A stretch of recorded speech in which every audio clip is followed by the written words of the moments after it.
안녕하세요. 건강한 전립선을 위한 건전한 비뇨기과 김교수입니다.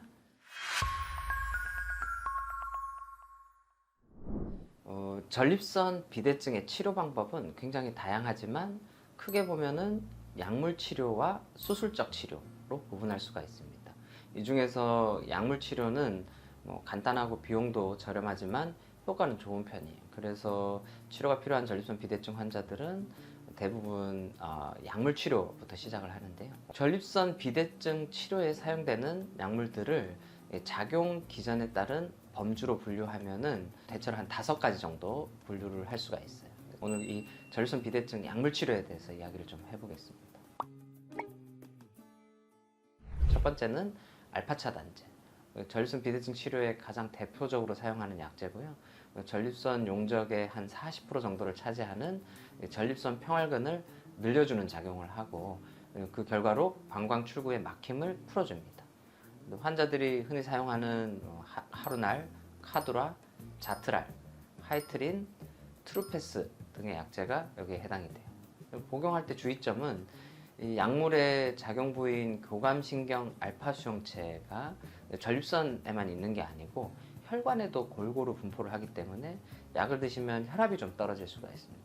일부 분들은 앉았다 일어날 때 머리가 핑 돌고 좀 어지러운 그런 기립성 저혈압을 경험할 수가 있습니다. 이런 경우에 연세가 좀 많은 어르신들은 낙상 위험성이 있기 때문에 좀 세심한 주의가 필요합니다.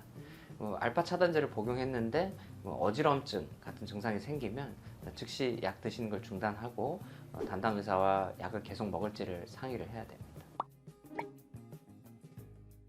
두 번째는 알파 환원 효소 억제제.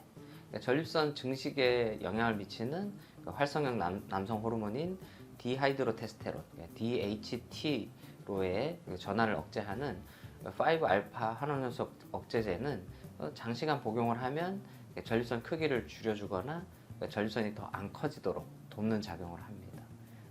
아보다트, 프로스카 같은 게 대표적인 5알파 환원 효소 억제제고요. 5알파 환원 효소 억제제는 모든 전립선 비대증에 사용하는 것은 아니고 소변 불편 증상이 아주 특별히 더 심한 경우 또는 전립선 용적이 많이 큰 경우에 추가로 사용할 수가 있어요. 복용할 때 주의할 점은 5알파 환원 효소 억제제를 오래 먹으면 전립선 부피가 줄어들고 전립선으로 가는 혈류가 줄어들어요. 이런 이유 때문에 전립선암 선별 검사인 PSA 수치가 약을 먹기 전에 약 절반 정도로 줄어들어요. 그러니까 이런 약을 먹는 환자에서 전립선암을 좀 놓치거나 늦게 찾아낼 위험성이 있어요. 그렇기 때문에 5알파 환원효소 억제제를 복용하기 전에는 PSA 수치를 미리 확인해 두고 또 약을 먹으면서도 정기적으로 PSA 수치 변동을 정기적으로 확인하는 게 안전합니다. 또 일부에서 이 약을 드시면 발기부전, 성욕감퇴, 사정장애, 여성형 유방 등의 부작용이 생길 수가 있어요.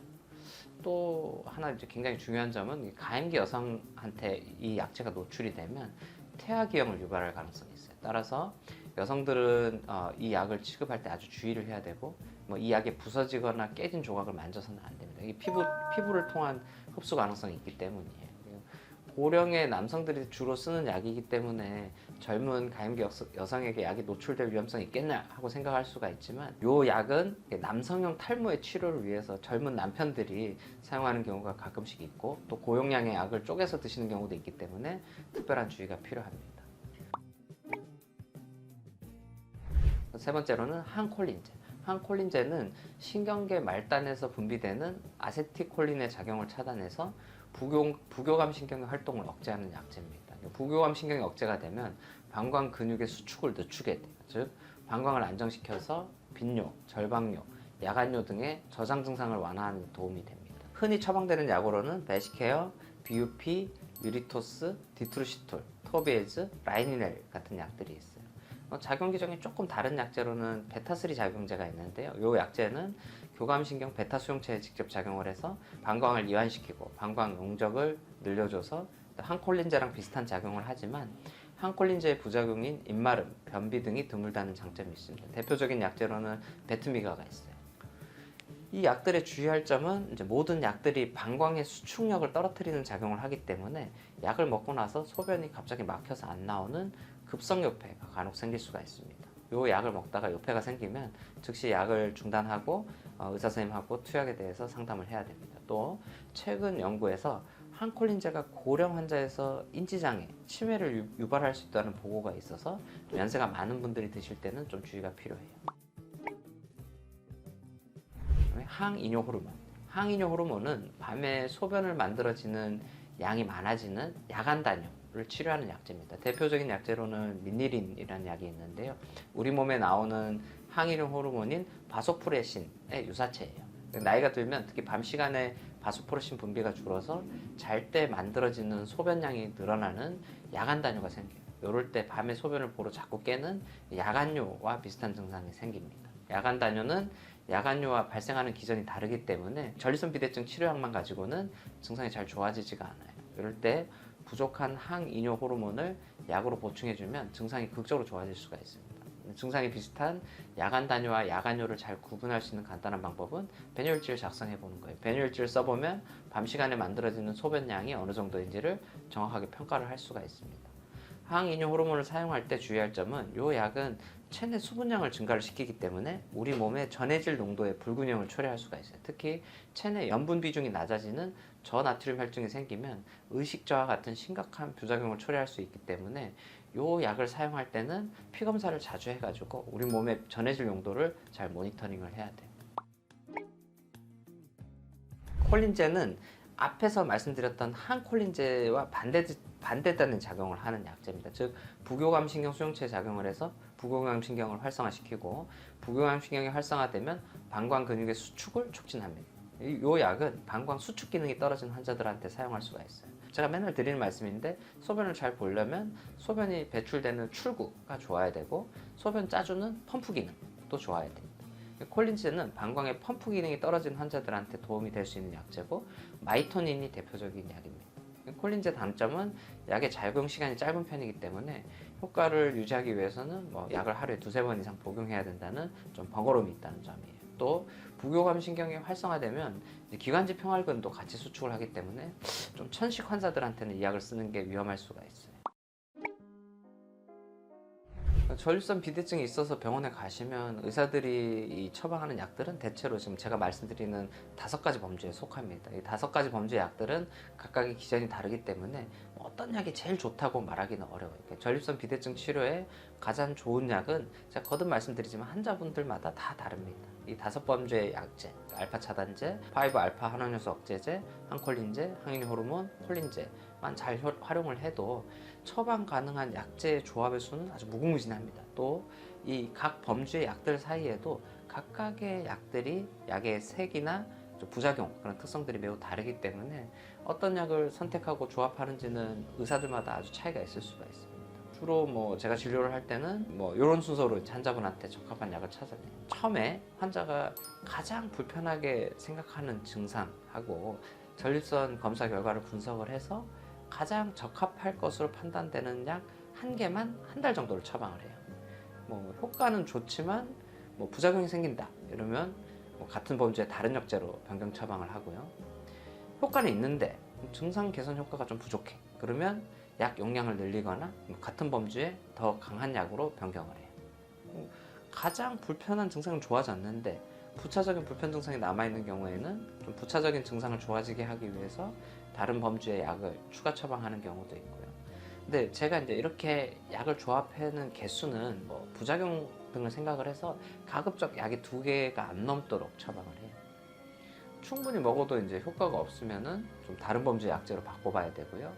여러 번 약을 변경하고 조합을 했는데도 효과가 전혀 없으면 약은 일단 중단을 하고 수술이나 이런 다른 치료 방법이 도움이 될지 판단해봐야 되고요. 이럴 때 방광기능 검사나 내시경 검사 같은 추가 검사가 좀 도움이 될 수가 있습니다.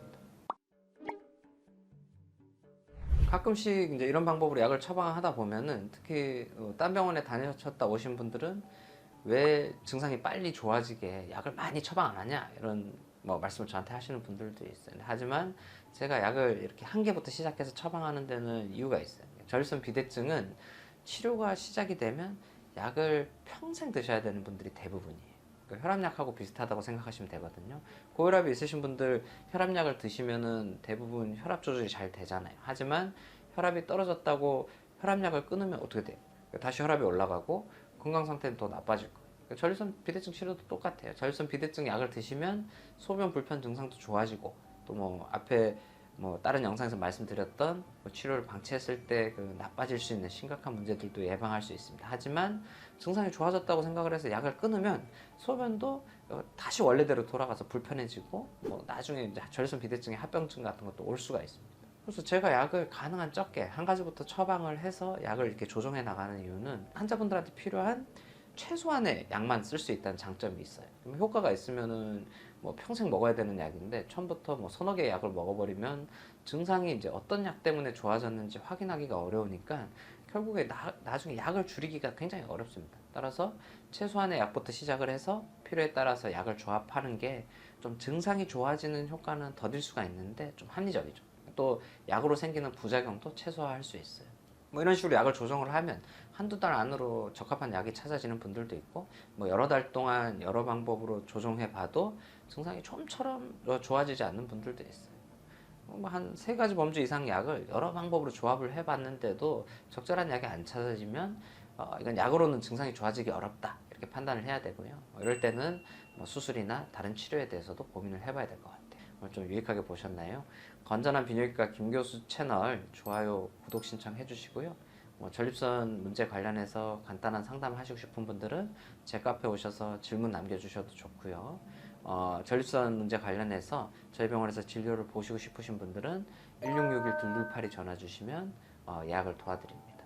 오늘도 긴 내용 끝까지 시청해 주셔서 감사합니다. 건전하세요.